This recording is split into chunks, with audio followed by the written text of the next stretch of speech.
Chapter 22. Beneath the Mask. Part 5.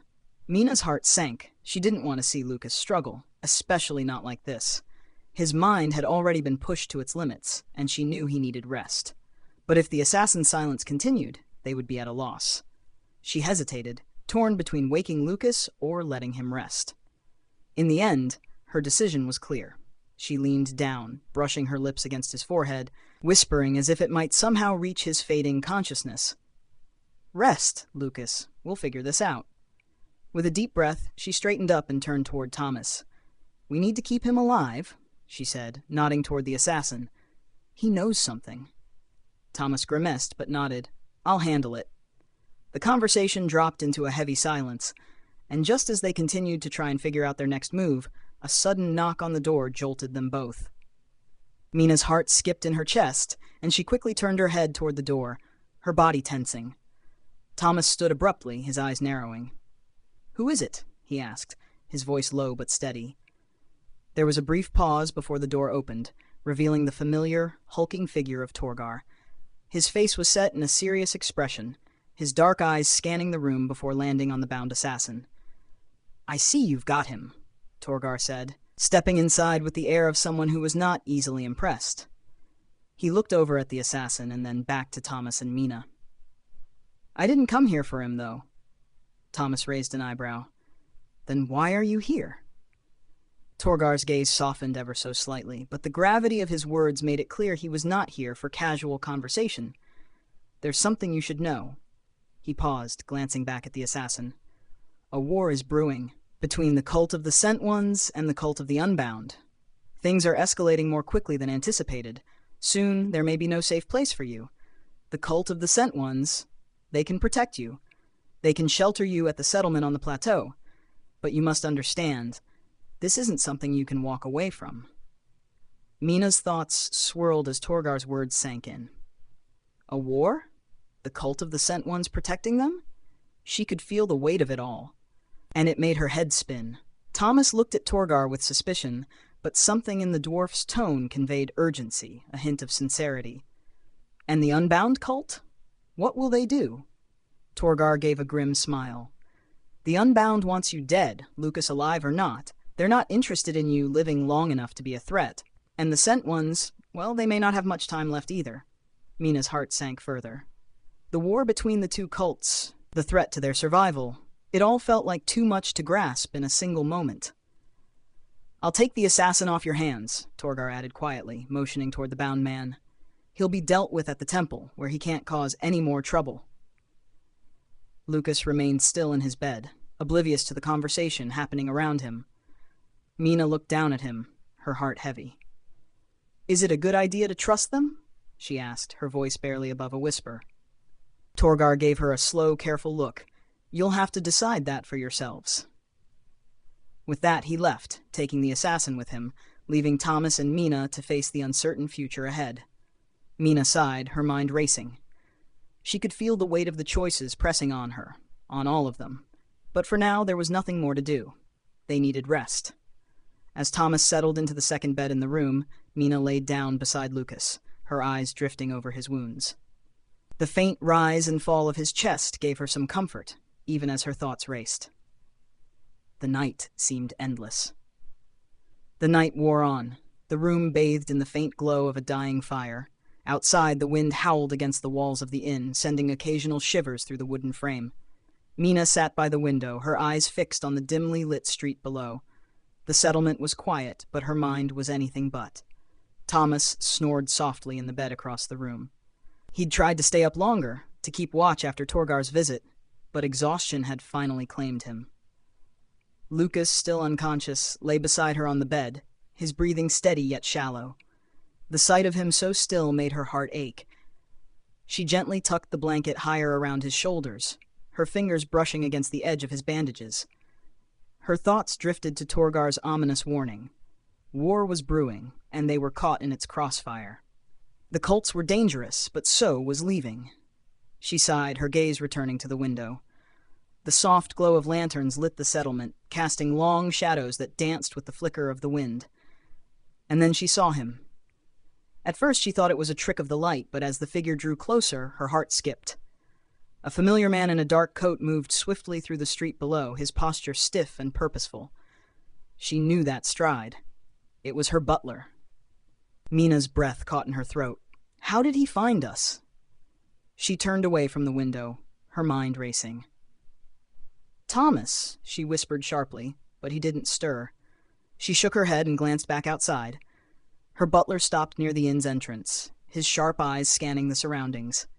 He seemed to hesitate, then pulled out his phone, glancing at it briefly before pocketing it again. Mina couldn't wait any longer. She grabbed her coat and headed downstairs, careful not to wake the others. The cool night air hit her as she stepped outside.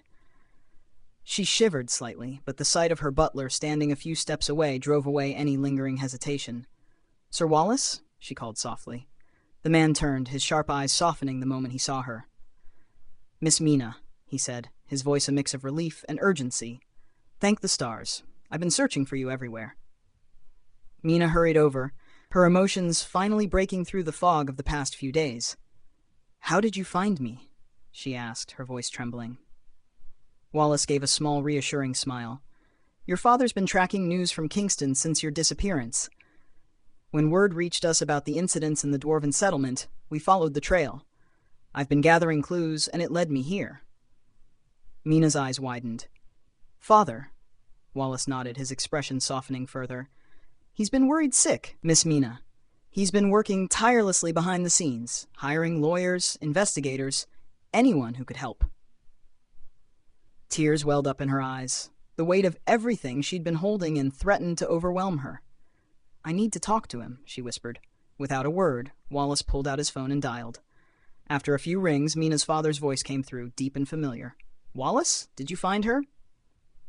"It's me, Dad," Mina said, her voice breaking as she took the phone. "It's me."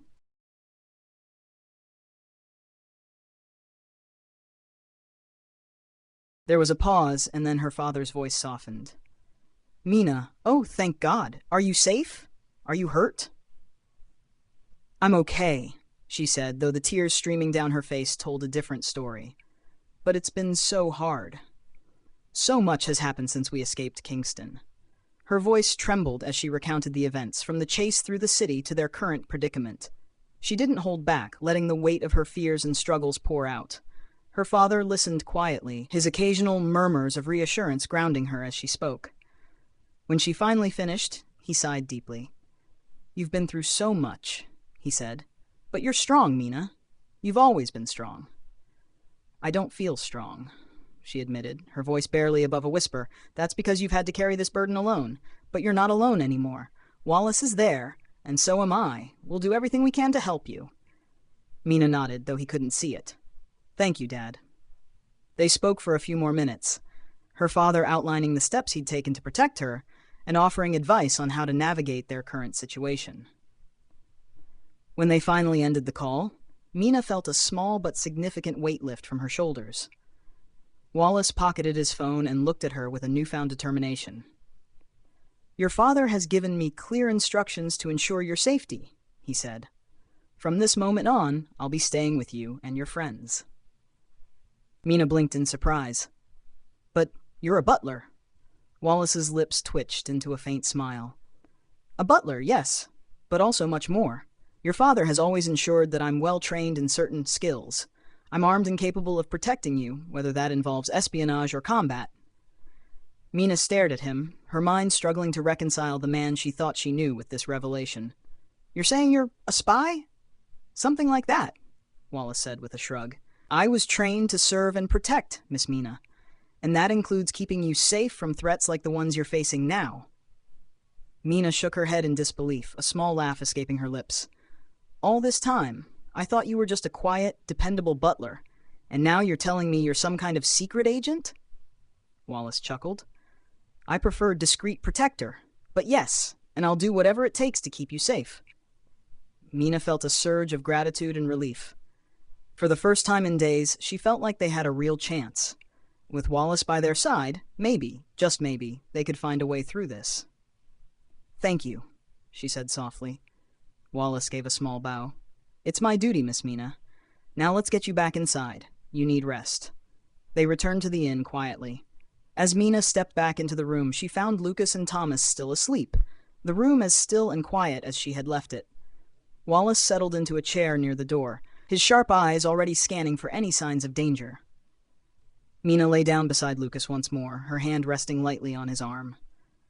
The weight of the day still pressed heavily on her, but now there was a small glimmer of hope. For the first time in a long while, she felt like they weren't completely alone. And as she drifted off to sleep, she clung to that hope, letting it carry her into whatever came next. The evening settled into a heavy silence. The quiet murmur of the wind against the windows and the soft rustling of the bedsheets were the only sounds in the room. Lucas lay propped up in bed, still heavily bandaged, though his eyes were open and alert. His once calm demeanor was now tempered by exhaustion and lingering pain, but the fire in his eyes remained undiminished. Mina sat at his side, her fingers brushing against his arm, as she leaned back in the chair beside the bed. Thomas had gone to sleep in the other room, his soft snoring a distant sound. The events of the day, the revelation about the cult, the looming war, and the decision to align with the Sent Ones, had left them all on edge. Wallace, the ever-watchful butler, had moved into the adjoining room. Though his presence was a constant source of reassurance, it also reminded them of the tension. He had insisted that, for the night, they needed to be prepared. Mina glanced at Lucas, who gave her a tired but understanding look.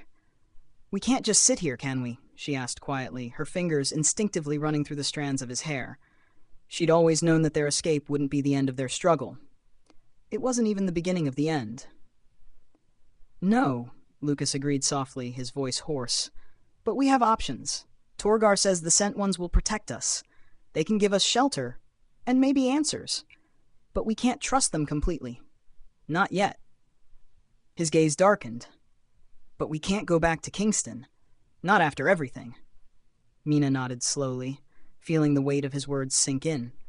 The decision was theirs to make, but the consequences, of trusting the cult, of choosing a side in a war that wasn't fully realized, would follow them. "It's too dangerous to leave the mountains," she murmured, "but understanding who we are, what we're connected to, that could give us a chance. Even if it means fighting, Lucas." The decision came quickly. They knew what they had to do. "We go with them," Lucas said, his voice firmer now. "Whatever comes next, we face it. Together." Mina squeezed his hand. Together. They agreed to sleep for now. Wallace had already made the necessary preparations, taking one of the rooms next door. In order to give the appearance of safety, he'd subtly altered the arrangements, leaving clues that made it appear as if Mina's room were the one across the hall, the room he'd taken. The intention was to draw any cultists away from their true position. As the hours passed and the night deepened, Mina and Lucas settled into the bed, their bodies pressed close as they shared the quiet of the room for the first time. Her hand gently rested on his chest, feeling the steady rise and fall of his breath beneath her touch. For a brief moment, the chaos of the outside world was forgotten. There was only the present, only the comforting warmth of his presence. Wallace, on the other hand, settled into the small room he had claimed, leaving the door cracked open just enough to keep a watchful eye on the hallway. He'd set his plan in motion, positioning a series of subtle traps to ensure that if any threats came for them, he would know long before they reached their door. Outside, the night was still. The sky was a blanket of dark, the stars obscured by the low-hanging clouds. At precisely 3 a.m., Wallace felt the trap he'd set in the fake room spring to life. A subtle but distinct shift in the air, a faint creak of the floorboards in the room he'd prepared. He recognized it immediately. With a swift, calculated motion, he rose from his bed, his hand instinctively going to the concealed dagger strapped to his side. He moved silently, his footsteps barely making a sound as he moved toward the window. He paused for a moment, assessing the situation. A cultist had entered the room, their movements furtive and deliberate. They weren't aware of the traps, nor of his presence. Wallace slid open the window, his senses sharpening. The cultist was focused on the room's interior, unaware of the figure climbing onto the roof just above. Using the edge of the windowsill as leverage, Wallace silently pulled himself outside, scaling the roof with the quiet precision of a cat. His years of training allowed him to move with an ease that would have been impossible for most, his muscles working in perfect sync with his mind. He reached the peak of the roof, his eyes scanning the window of the false room. The cultist had just crossed the threshold, his back to the window. Wallace crept along the roofline, positioning himself above the room. His heart rate was steady, his breathing controlled. Every movement was measured. He was a shadow. In one fluid motion, Wallace dropped from the roof, landing softly on the narrow windowsill. With a practiced twist, he slipped through the window and into the room behind the cultist. Before the assassin could react, Wallace was upon him, his dagger a blur of steel in the low light. The cultist barely had time to draw his weapon before Wallace's blade found its mark.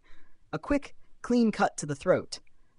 The man's eyes widened in shock, his attempt to cry out stifled by the silence of the room and the speed of Wallace's attack. In less than 3 seconds, it was over. Wallace steadied the body, lowering it gently to the floor. He wiped the blade clean on the man's cloak before sheathing it. He took a moment to check the cultist's belongings, ensuring there was nothing that could identify him. No clues, no traces of his identity.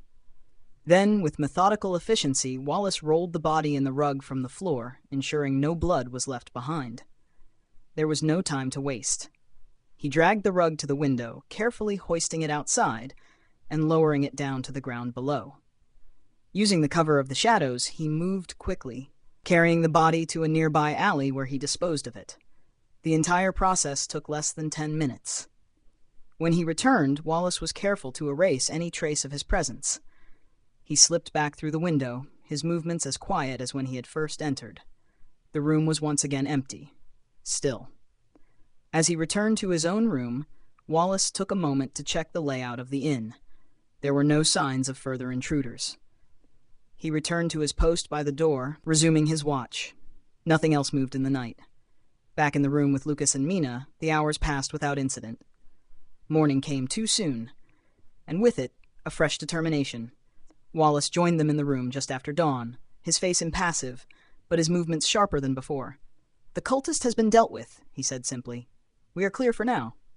Mina's eyes narrowed. "How did you—" "I am trained for this," Wallace replied quietly. "You have no need to worry, but we must move quickly." The decision was made. They would leave the inn and head into the Dwarven Mountains through the secret path, the hidden temple of the Sent Ones awaiting them. What lay beyond they didn't know, but they were ready to face it. Together. As they left the inn and moved toward the temple, the air grew heavier with anticipation. The mountains loomed ahead, a dark and mysterious place, but it was where their journey had to continue. And as the first rays of sunlight touched the jagged peaks, the adventure truly began.